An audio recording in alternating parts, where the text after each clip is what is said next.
Hey guys, this is Ron from the Rideshare Culture. Welcome to another video. I am in Brickell right now in Miami, and I wanted to talk to you guys about something real quick. You already seen the title. Instacart sends an email about tipping. Now, here we go. I'm gonna read this email, and I'm gonna tell you why they sent it. Well, I think they sent it, with my opinion. So we got the subject. Can you see it? Is it gonna actually not show? Goodness sakes, why is it let me see something. Hold on. I wanna show you guys the title and all that. That's why. Updates to the customer tipping experience. Okay, just gonna read it. Updates to the customer tipping experience and faster access to earnings.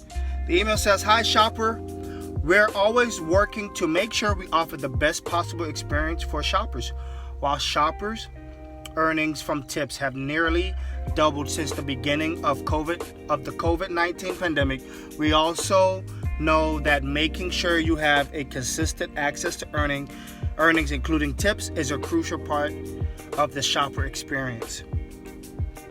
Today, we're making a few changes to the platform to provide more clarity around tips, confidence in the expected tip amount you may receive from a customer, and faster and easier access to your earnings."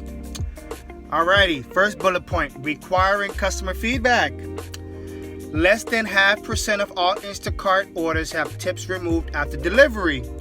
Now, I don't know if you guys listened to my last video, I think about a week ago, that CNBC did a report, and I told you that the president said that half of nationally, United States and Canada, half of the customers take that tip back. So we're gonna read this some more. Less than 0.5% of all Instacart orders have tips removed after delivery. Despite this rare occurrence, we realize it's disappointing for shoppers to see a tip reduction after the order is complete.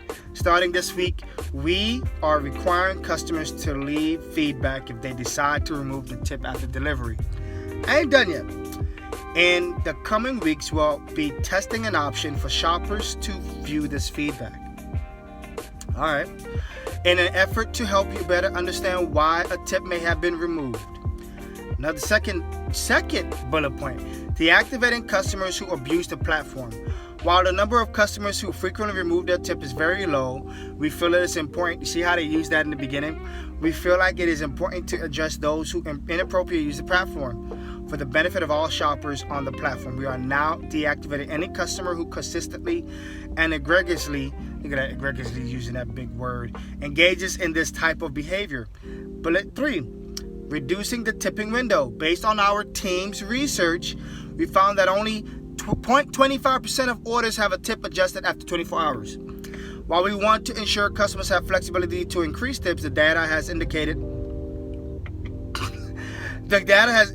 that 1 day post-delivery is sufficient time for them to adjust their tip. That's why starting Monday, June 8th, coming up, we will be shortening the tip window from 3 days to 24 hours to continue to allow customers to increase their tip if they choose, while limiting the amount of time that shoppers need to wait for a tip to be finalized. Alrighty, and then that goes into cash out. Let me see, this one says cash out fee. We recognize that for many it's more important than ever to have immediate access to your earnings and continue supporting shoppers during this time.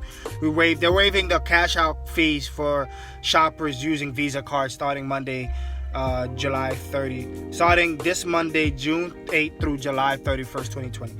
That's basically they're from the Instacart team, and it's in a shopper blog. I'll put a link of this and copy it into the description below. Here's the reason why I think this happened.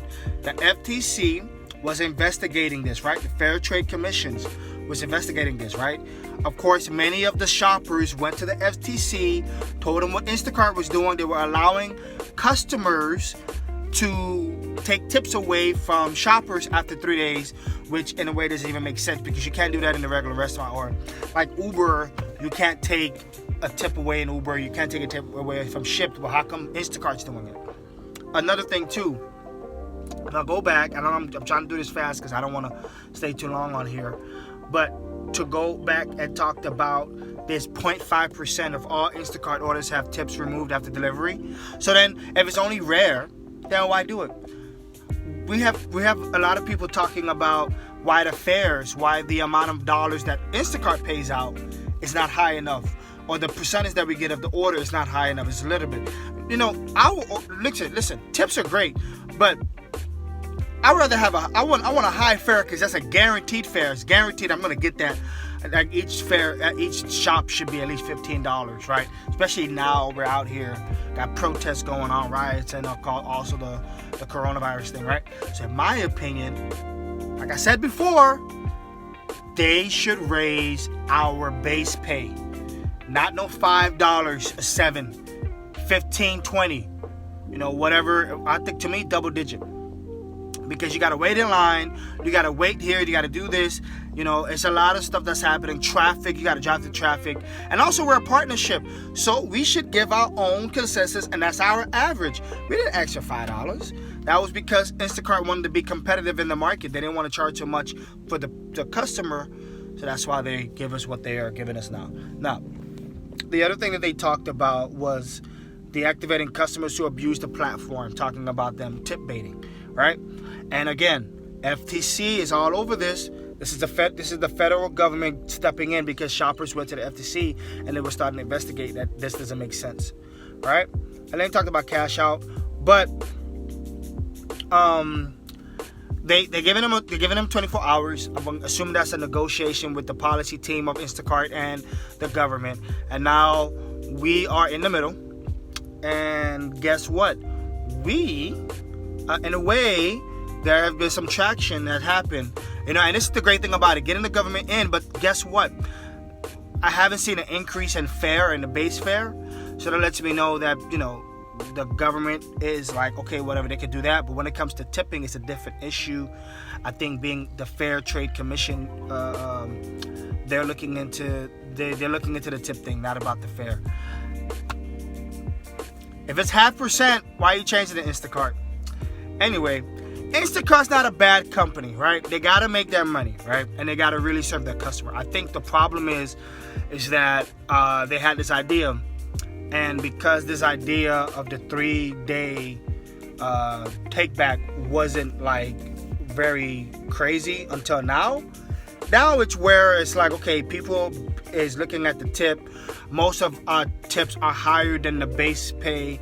And now you got people that are getting upset. So with that being said, that's my opinion. I'm going to copy it and put the blog link in the description below. So yeah, tell me what you guys think about that. FTC was involved in that. I assume they were. It's the only thing that was there, and it was on CNN. CNN reported that the FTC is investigating that. So they don't want no bad news. Anyways, tell me what you guys think in the comment section below. Let me know if you guys do Instacart or Shipt or Corner Shop or what's the other ones. That's the only 3 that I know. Anyway, you guys have a good one. I'll catch you guys in the next one. Be easy, be blessed, and be safe out there in the streets. Peace.